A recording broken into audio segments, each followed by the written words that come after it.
Լրատվական թողարկումն է ուղիղ եթերում, այս պահին տաղավարում հյուրընկալել ենք ճանապարհային ոստիկանության կապիտան Սամվելյանին, ողջույն պարոն Սամվելյան, շնորհակալ եմ մեր հրավերը ընդունելու համար։ Այսօր սեպտեմբերի 1-ն է, ավելի փաստորեն երթևեկություն ավելի խիտ է լինելու, հա, եւ ինչ անվտանգության միջոցառումներ են ձեռնարկվել այսօր ոստիկանության կողմից, քանի որ աշակերտները արդեն այսօրվանից սկսած հաճախելու են դպրոցներ։ Շնորհակալություն հրավերի համար, ուրեմն ուսումնական տարվա մեկնարկի հետ կապված ճանապարհային ոստիկանությունը բազմաթիվ նախապատրաստական աշխատանքներ է իրականացրել, որի շրջանակներում հանդիպումներ են կազմակերպվել դպրոցների տնօրենների, մանկավարժական կոլեկտիվների, ծնողների հետ, քննարկվել են բազմաթիվ հարցեր կապված երեխաների անվտանգության ապահովման հետ։ Առաջ են քաշվել մի շարք հարցեր ու խնդիրներ, որոնք տեղում քննարկվել եւ հիմնականում տրվել են լուծումներ։ Բացի դրանից դպրոցամերձ տարածքներում ճանապարհային ոստիկանության կողմից թարմացվել ու ավելացվել են հետիոտնային գծանշումները, որպեսզի ավելի անվտանգ դարձնեն երեխաների տուն-դպրոց-տուն ճանապարհը։ Բացի այդ, ավելացվել ու կահավորվել են դպրոցամերձ տարածքները նաև ճանապարհային նշաններով, որտեղ բացակայել են, ավելացվել են կամ մաշված լինելու դեպքում փոխարինվել են նորերով։ Ասեմ ձեզ, որ մանկավարժական կոլեկտիվների, տնօրենների ու ծնողների հետ հանդիպումները թույլ են տալիս ճանապարհային ոստիկանությանը, որպեսզի առկա խնդիրները ավելի շոշափելի դարձնեն ու ավելի առարկայական կարողանանք դրանց լուծումները գտնել։ Պարոն Սամվելյան, էլ ինչ անվտանգության միջոցներ կան, նկատի ունեմ հերթապահություններ դպրոցների մոտ, ինչ-որ հատվածներում քաղաքների հերթապահություններ։ Մենք հիմա օրինակ տեսնում ենք լարված իրավիճակ է, հանրապետության հրապարակի հատվածում մեծ կուտակումներ կան, հա, այնտեղ իհարկե սա ճանապարհային ոստիկանության հետ այդքան էլ ուղիղ կապ չունի, հա։ Որ հատվածներում են քաղաքում հերթապահություններ սահմանվել, որտեղ փաստորեն անվտանգությունը պահպանվում է այդպես։ Ուրեմն, բացի Երևան քաղաքը սպասարկող ճանապարհային ոստիկանության ստորաբաժանումներից, Երևան քաղաք են մոտեցվել նաև մարզերից ճանապարհային ոստիկանության կարգախմբեր եւ ուժեր,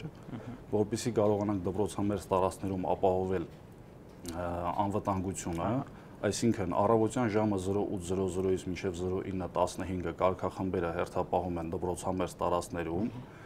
Այնուհետև դասընթացների ավարտից հետո 11:30-ից մինչև 13:00 նույնպես մոտենում են յուրաքանչյուր կարգախումբ իր նշանակված վայր, որը չի փոփոխվում, որպեսզի ճանապարհային ոստիկանության ծառայողը 1 ամիս շարունակ ծառայություն իրականացնելով նշված հատվածում ավելի պարզ տեսնի ու գիտակցի տվյալ դպրոցի հարակից տարածքում առկա խնդիրներն ու կարողանա արագ տալ լուծում դրանց։ Այս պահին արդեն ունենք հայտարարված է 1 ամսյակ, զգուշացեք երեխաները կարգախոսով ճանապարհային ոստիկանության կողմից, 1 ամիս շարունակ մինչև սեպտեմբեր ամսվա վերջում ճանապարհային ոստիկանության կարգախմբերը, ինչպես նաև ոստիկանության պարեկապահակետային ստորաբաժանումների ծառայողների հետ համատեղ ծառայություն են իրականացնելու դպրոցամերձ տարածքներում։ Իսկ 1 ամիս հետո 1 ամիս հետո նույնպես ուշադրության կենտրոնում են պահվելու դպրոցամերձ տարածքները, սակայն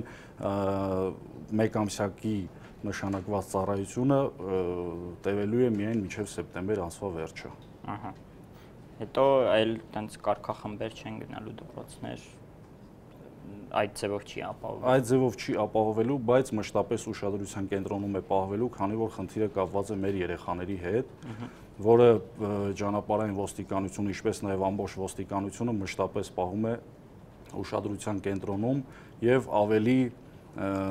այսպես ասած, սրտացավորեն եւ աչալրջորեն է մոտենում, քանի որ ինչպես նշեցի, կապված է մեր երեխաների հետ։ Պարոն Սամվելյանի, անվտանգության ինչ խոչընդոտներ այսօր կարող են լինել, հա, ինչ սպառնալիքներ են ընդհանրապես այսօր լինում։ Սպառնալիքներ, գիտեք, ես այդ բառը մի փոքր շեղվենք այդ բառից, սպառնալիքներ մի փոքր այլ կերպ է հնչում։ Կարգախմբերի նշանակումը դպրոցների տարածքներում հիմնականում կապված է նրա հետ, երեխաները գտնվել են արձակուրդում, այսինքն 2 ամիս, 3 ամիս իրեն գտնվել են ազատ ռեժիմում։ Սովոր են վազվզել, խաղալ, հեծանիվ վարել, Այժմ պետք է իրենց հասցնել այն մակարդակին, որպեսզի իրենք հասկանան, որ արձակուրդները ավարտված են, այժմ իրենք գտնվում են արդեն ուսուցողական փուլում եւ մեր հիմնական գործառույթը եւ նպատակը միտված է նրան, որպեսզի մենք կարողանանք երեխաներին հարմարեցնել այս նոր տեմպին։ Մեկ ամսում։ Մեկ ամիսը հավատացեք բավարար է, որպեսզի մենք կարողանանք հասցնել այդ մակարդակին իրենց։ Իսկ սպառնալիքներ որպես այդպեսին չկան, կարգախմբերը նշանակված են, որպեսզի ապահովեն երեխաների անվտանգ անցուդարձը, թույլ չտան, որպեսզի կուտակումներ տեղի ունենան դպրոցամերձ տարածքներում, խցանումներ չլինեն, այսինքն վարորդներին ուղղորդեն ծնողներին, որոնք որպես հետիոտն են մասնակցում ճանապարհային երթևեկությանը, իսկ որպես այդպիսին սպառնալիք մենք չունենք ու բարեբախտաբար կարծում եմ հետագայում նույնպես չենք ունենա, քանի որ մենք ապրում ենք անվտանգ երկրում ու համոզված եմ մեծ լումա ունի դրանում Հայաստանի Հանրապետության ոստիկանությունը։ Պարոն Սամվելյան, երթևեկության անդրադառնանք, սեպտեմբերի 1-ից այդպիսի տենց համարում են, մարդիկ միշտ դուք եք հաստատ լսել, որ ասում են սեպտեմբերի 1-ից վերջ փողոցներում խցանումներ են լինելու, երթևեկությունը կանգնելու է եւ այդպես շարունակ։ Այսօր ինչ վիճակ է քաղաքում։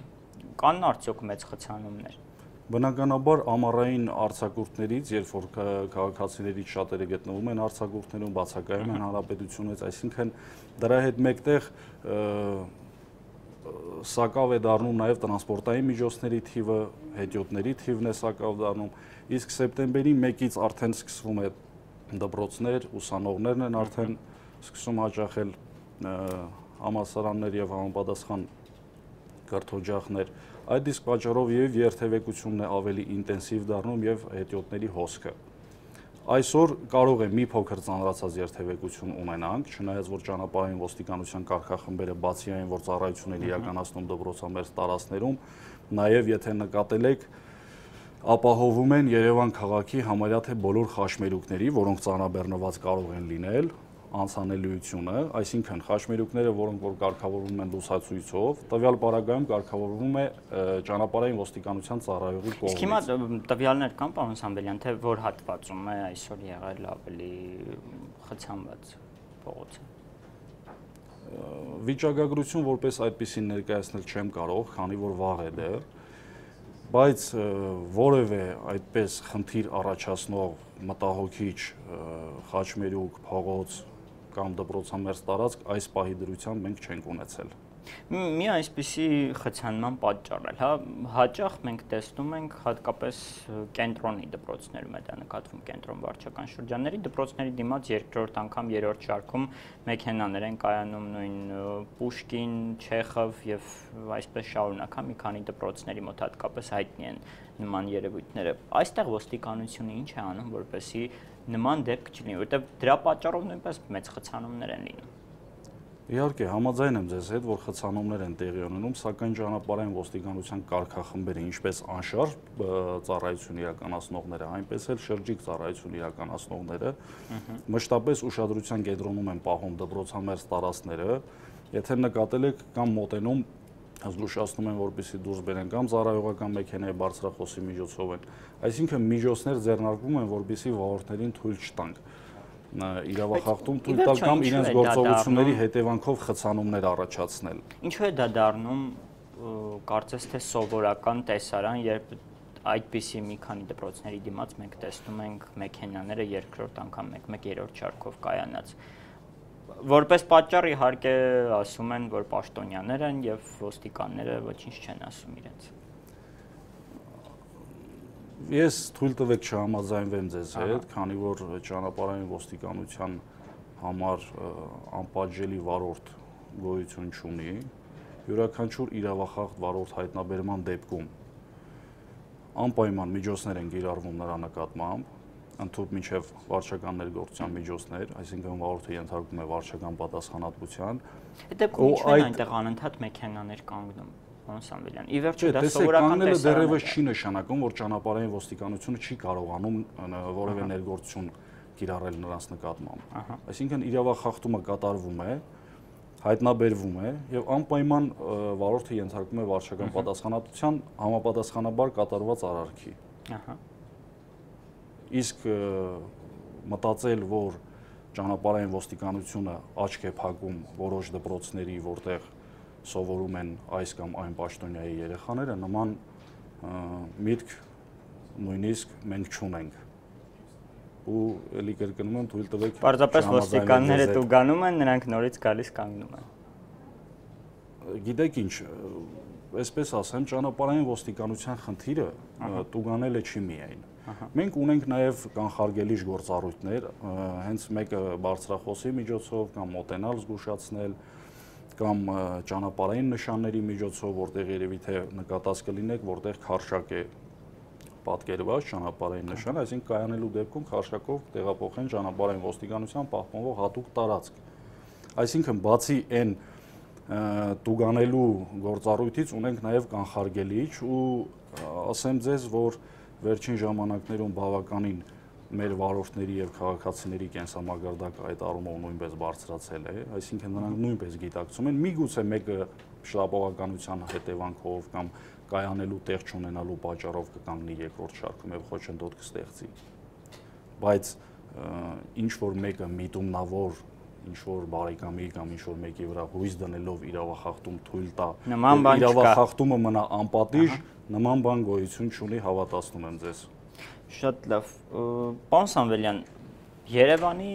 երթևեկությանը անդրադառնանք մի փոքր, քանի որ խոսում ենք երթևեկությունից, ինչ որ փոփոխությունների են ականատես լինում տարբեր փողոցներում, տարբեր ձևով են երթևեկությունը կազմակերպվում, հրապարակներում է հատկապես երթևեկության ձևը փոխվել, հա, եւ լուսացույցերն են փոխվել, Բաղրամյանի հատվածում է փոփոխություն։ Ի վերջո ինչ է կատարվում հիմա, հա, մասշտաբային փոփոխություններ են մեզ սպասվում էլի առաջիկայում։ Տեսեք, ճանապարհային ոստիկանության կողմից մշտապես ծրագրեր են մշակվում, որպեսզի թեթևացնենք երթևեկության բեռը, ու կարծում եմ այս փոփոխությունները ձեր կողմից նշված հրապարակներում եւ շրջանաձև երթևեկության գոտիներում ինքը բավականին արդյունավետ է, այսինքն չի ծանրաբեռնվում ոչ հրապարակները, ոչ շրջանաձև երթևեկության գոտիները, այսինքն մեր կողմից մշակված եւ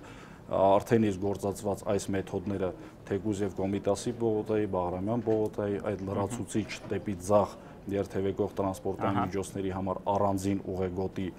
նախատեսելը բավականին դրական արդյունք է տվել ու նմանատիպ ծրագրերը լինելու են շարունակական ճանապարհային ոստիկանության կողմից։ Այսինքն էլի փոփոխություններ են։ Իհարկե, փոփոխությունները մշտապես են լինում, այսինքն ճանապարհային ոստիկանությունը չի բավարարվում նրանով այն ինչը ունենք մենք այսօր։ Մշտապես ծրագրեր են մշակվում, տեսեք, մենք վերջերս արդեն ունենք հետիոտնային անցումների նոր տեսակ, որը ասֆալտի մակերևույթից գտնվում է բավականին բարձրության վրա, համարյա թե մայթի մակարդակի հավասարության վրա է գտնվում, որը նույնպես արդյունավետ է, այսինքն մյուս դեպքում, երբ որ գծանշումը կատարված է ընդամենը երթևեկելի մասի ասֆալտի մակերևույթի վրա, վարորդը կարող է չարգելակել ու չնկատել հետիոտնին, որի արդյունքում տեղի ունենա ճանապարհատրանսպորտային պատահար։ Իսկ այս դեպքում վարորդը, այսպես ասեմ, ուզի թե չուզի, մոտենալով հետիոտնային անցումներին պետք է դիմի արգելակման, դանդաղեցնի կամ կանգնեցնի տրանսպորտային միջոցը, որպեսզի անցնի։ Սա նույնպես տվել է իր դրական արդյունքը եւ համոզված եմ, որ սրա արդյունքում մենք կունենանք եւ ճանապարհատրանսպորտային պատահարների նվազում եւ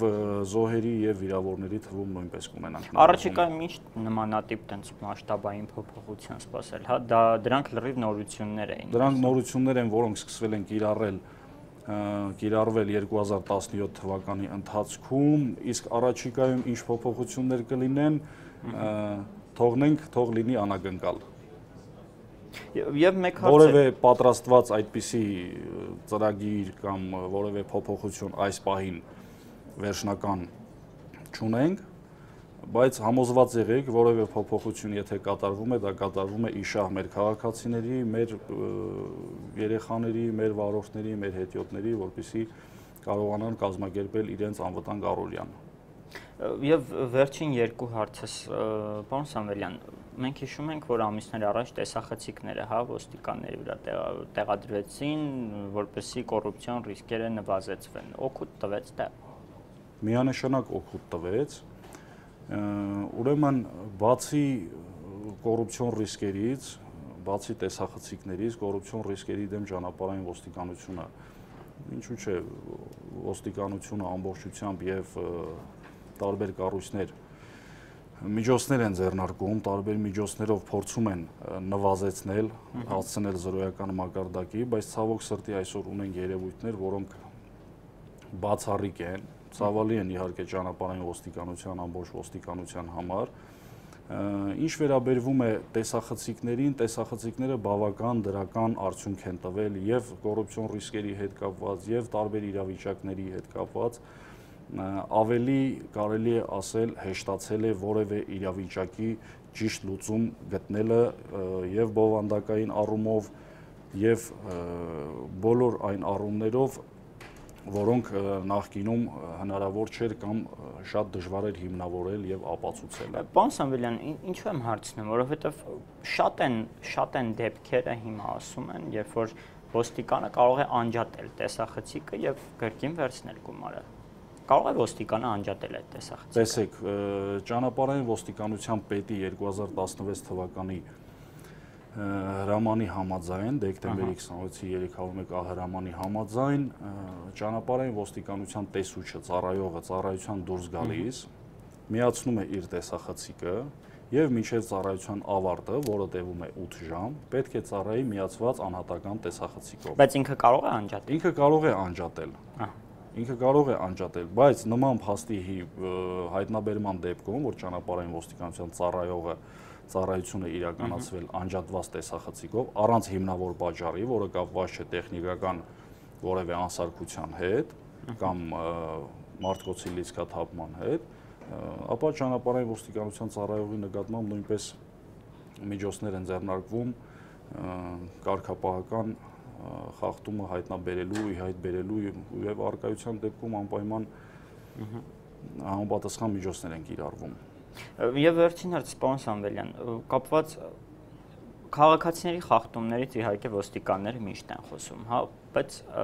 ոստիկանների խախտումներից ովքեր են խոսում։ Ես հիշում եմ, եթե չեմ սխալվում, մոտ 1 տարի առաջ նաև ոստիկանապետը հայտարարեց, հա, որ խախտումները պետք է քիչ լինեն ոստիկանների կողմից էլ, հա, եւ շատ խիստ անհրաժեշտ դեպքում։ Հիմա քաղաքացին երբ տեսնում է քաղաքով ոստիկանը խախտում է անում, դրանից հետո որքան է վստահությունը կամ ինչքանով է արդար, երբ ինքն է խախտում անում, նույն խախտումը ինքն է անում եւ իրեն տուգանն են։ Մի տեսակ քաղաքացին չի հասկանում սա։ Մի ճշտում, խնդրում եմ ինձ ասեք, ոստիկանը խախտում է կատարում, այսինքն խոսքը գնում է ծառայողական մեքենայով խախտում կատարելուն, այսինքն ճանապարհային ոստիկանության ծառայողը իր ծառայողական մեքենայով կատարում է խախտում, խոսքը դրա մասին է, շատ բարի։ Ուրեմն տեսեք, հատուկ գունագրաֆիկ երանգավորում ունեցող եւ հատուկ կահավորում ունեցող տրանսպորտային միջոցները, որը այս պահին ձեզ ներկայացնեմ, հանդիսանում է ճանապարհային ոստիկանության Toyota Magnus-ի մեքենաները, ոստիկանություն ծառայության մասին օրենքում ասվում է, որ ճանապարհային ոստիկանության ծառայողը անհրաժեշտության դեպքում, ծառայողական անհրաժեշտության դեպքում կարող է միացնել իր փարոսիկները, կապույտ եւ կարմիր փարոսիկները, ձայնային ազդանշան տալ, ապահովելով անվտանգությունը, որևէ մեկին չխոչընդոտելով, թույլ տալ իրավախախտում։ Միայն ծառայողական անհրաժեշտությունը, ոչ քմահաճույքով։ Իսկ ո՞նց է որոշվում դա։ Ոնց է որոշվում, տեսեք, ես մի հատ պարզ օրինակ ձեզ ասեմ, կարող է ինքը ծառայության ընթացքում նկատի հանդիպակաց երթևեկող տրանսպորտային միջոցի վարորդի կողմից թույլ տրված իրավախախտում։